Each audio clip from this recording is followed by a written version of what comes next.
에베레스트 산을 오르는 모습을 텔레비전에서 본 적이 있을 겁니다. 히말라야 산맥의 최고봉인 이곳은 기온이 영하로 떨어지고 산소도 희박해서 전문적으로 훈련을 받은 산악인들도 목숨을 잃기 쉬운 곳입니다.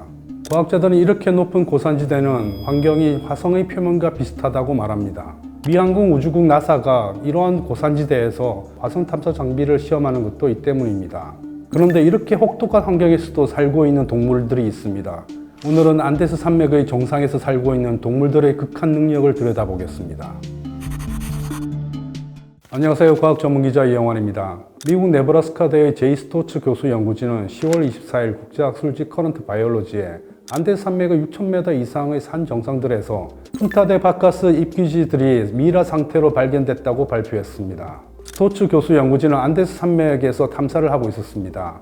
그러던 중 살린화살이라는 곳에서 산 정상에 있는 생쥐 사체를 발견했습니다.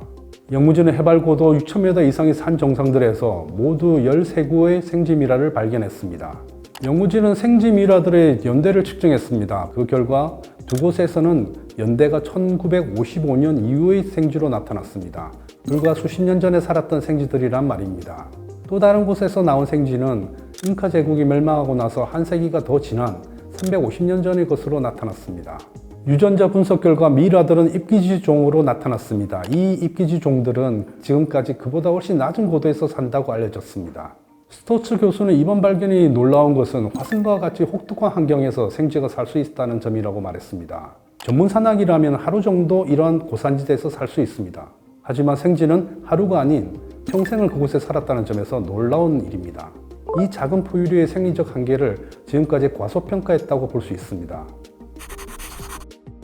생쥐가 왜 산소 농도가 해수면보다 절반도 안 되는 영하의 눈 덮인 산 정상까지 올라갔는지는 아직 아무도 모릅니다. 일부에서는 생쥐들이 스스로 산 정상까지 올라간 것이 아니라 사람들이 일부러 가져다 놓았다고 주장합니다. 고고학자들은 1970년대와 1980년대 안데스 산맥의 높은 곳에서 생쥐 미라들을 발견했습니다.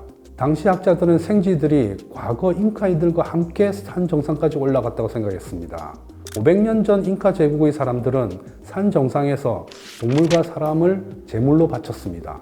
그렇다면 생쥐는 당시 제물의 하나였거나 아니면 제사를 지내러 가는 사람들의 등짐에 숨었다가 재수없게 희생됐다고 볼 수 있습니다. 스토츠 교수는 이와 같은 주장에 대해서 반박했습니다. 왜냐하면 생쥐들의 연대가 맞지 않다는 것입니다. 대부분의 생쥐 미라들은 1955년 이후, 즉 수십 년도 안 된 최근에 살았던 생쥐였습니다. 가장 오래된 것은 350년 전입니다. 350년 전이라면 잉카 제국이 멸망하고 나서 한 세기도 벌써 지난 때입니다. 연대뿐만 아니라 다른 증거들도 그동안의 주장을 반박하고 있습니다. 유전적으로도 가깝고 암수 비율도 비슷합니다. 그것은 생쥐들이 그곳에 살았다는 증거입니다. 실제로 최근 안데스 산맥의 고산지대에서 생쥐들이 산채로도 발견됐습니다. 스토츠 교수는 지난 2020년 유아이아코 화산 정상에서 직접 생쥐를 발견했습니다. 이때 발견된 생쥐는 이번에 발견한 미라와 종은 다르지만 같은 잎귀지였습니다. 유아이아코 화산은 해발 고도 6,739m입니다. 이렇게 높은 곳에서 생쥐가 뛰어다니는 모습을 스토츠 교수가 직접 목격한 것입니다. 지금까지 고지대 생존 최고 기록은 한 세기 전에 에베레스트 산의 6,200m 고산지대에서 발견된 우는 토끼였습니다. 이번에는 그보다 500m는 더 높은 곳에서 사는 동물을 발견한 것입니다. 그렇다면 생쥐는 그렇게 높은 곳에서 뭘 먹고 살았을까요?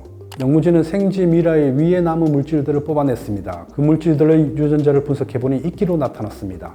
생쥐들은 그 높은 곳에서 이끼를 먹고 살았던 것입니다. 우는 토끼나 생쥐는 모두 같은 설치류 동물입니다. 어떻게 동물들이 고산지대에 살 수 있었는지 그 단서는 사람 연구에서 찾아볼 수 있습니다. 지난 2014년 버클리 캘리포니아대 연구진은 티베트인들은 혈액에서 산소를 조절할 수 있는 유전자를 데니소바인으로부터 물려받았기 때문에 고산지대에서 살 수 있다고 발표했습니다.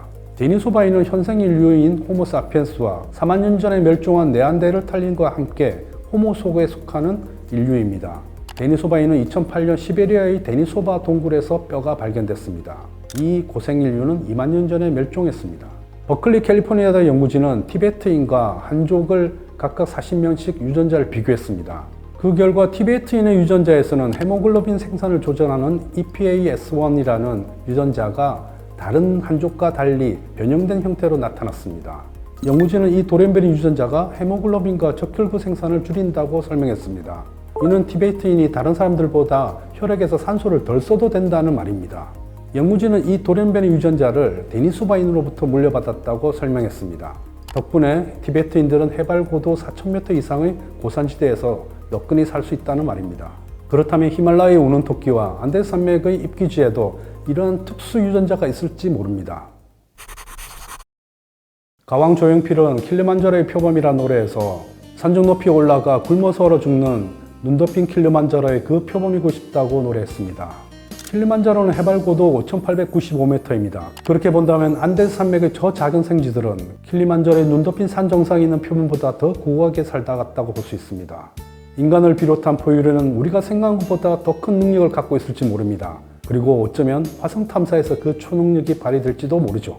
지금까지 이영환의 스코프였습니다.